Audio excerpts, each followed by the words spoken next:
श्री कृष्णा। आप सभी को देव उठनी एकादशी की हार्दिक शुभकामनाएं। आज के इस वीडियो में जानिएगा देव उठनी एकादशी पर द्वादशी तिथि कब से कब तक रहेगी, इस दिन व्रत खोलने का शुभ मुहूर्त क्या रहेगा, पारण कब और कैसे किया जाएगा, व्रत पारण की विधि क्या रहेगी, द्वादशी तिथि के दिन आपको किन चीजों का दान करना है और साथ ही जानिएगा आप यदि आपने एकादशी व्रत किया है और साथ ही आप भीष्म पंचक व्रत भी कर रहे हैं तो द्वादशी के दिन आपको क्या खाकर पारण करना है। और साथ ही सुनिएगा द्वादशी की कथा। हर साल कार्तिक मास के शुक्ल पक्ष की एकादशी तिथि को देव उठनी एकादशी मनाई जाती है और इस साल देव उठनी एकादशी 23 नवंबर दिन गुरुवार को मनाई जाएगी। देव उठनी एकादशी को देव प्रबोधिनी एकादशी या देवो उठान एकादशी के नाम से भी जाना जाता है। इस दिन जगत के पालनहार भगवान श्री हरि विष्णु अपनी 4 महीने की योग निद्रा से जागते हैं, इसलिए इस दिन इनकी विशेष रूप से पूजा की जाती है। यह एकादशी भगवान विष्णु जी को प्रसन्न करने के लिए बेहद ही उत्तम मानी जाती है। तो आइए सबसे पहले जानिएगा द्वादशी तिथि का शुभ मुहूर्त और पारण का समय। कार्तिक मास शुक्ल पक्ष प्रबोधिनी एकादशी का व्रत 23 नवंबर दिन गुरुवार को रखा जाएगा। एकादशी तिथि प्रारंभ होगी 22 नवंबर दिन बुधवार को रात 11:05 से।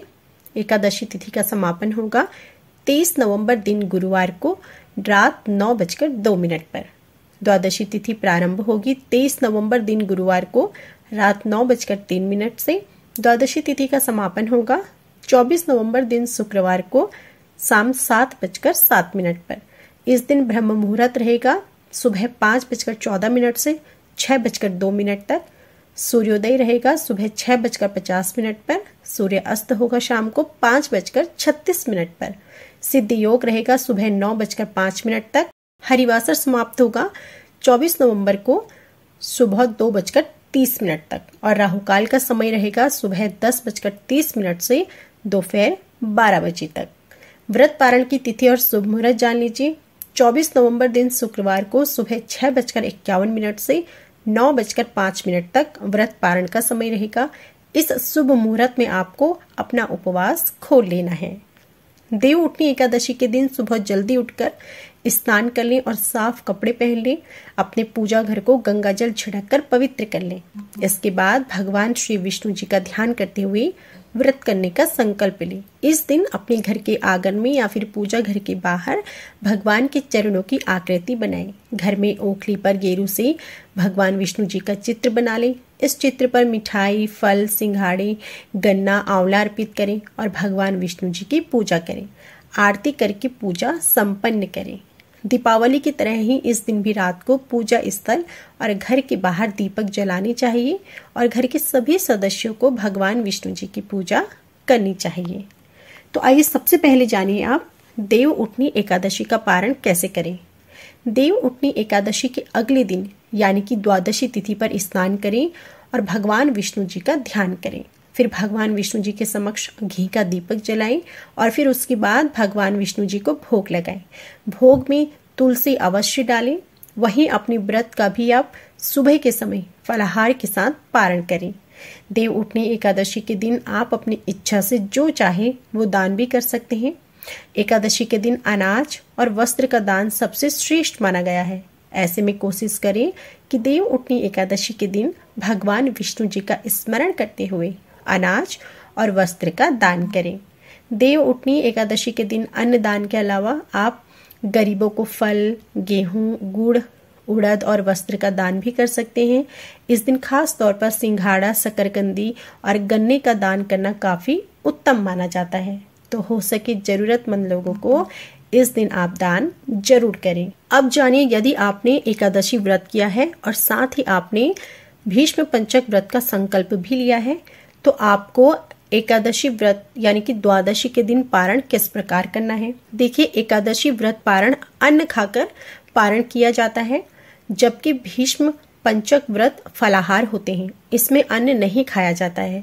तो ऐसी स्थिति में यदि आपने एकादशी का व्रत भी किया है और साथ ही आपने भीष्म पंचक व्रत का संकल्प भी लिया है, अब जानिए आप यदि आपने एकादशी देव उठनी एकादशी का व्रत किया है और इसी के साथ आपने भीष्म पंचक व्रत का भी संकल्प लिया है, तो आपको द्वादशी के दिन देव उठनी एकादशी व्रत का पारण किस प्रकार करना है। देखिए, देव उठनी एकादशी या एकादशी के व्रत पारण पर अन्न खाकर व्रत खोला जाता है, यानी पारण किया जाता है।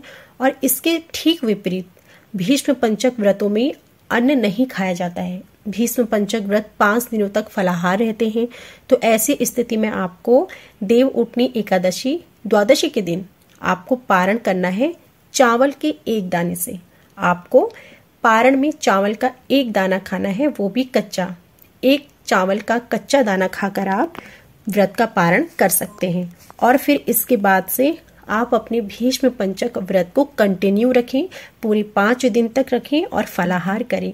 इससे आपका व्रत खंडन नहीं माना जाएगा और ना ही ये अन्न की श्रेणी में आता है। तो आप कंफ्यूजन दूर करके अपना पारण कीजिए।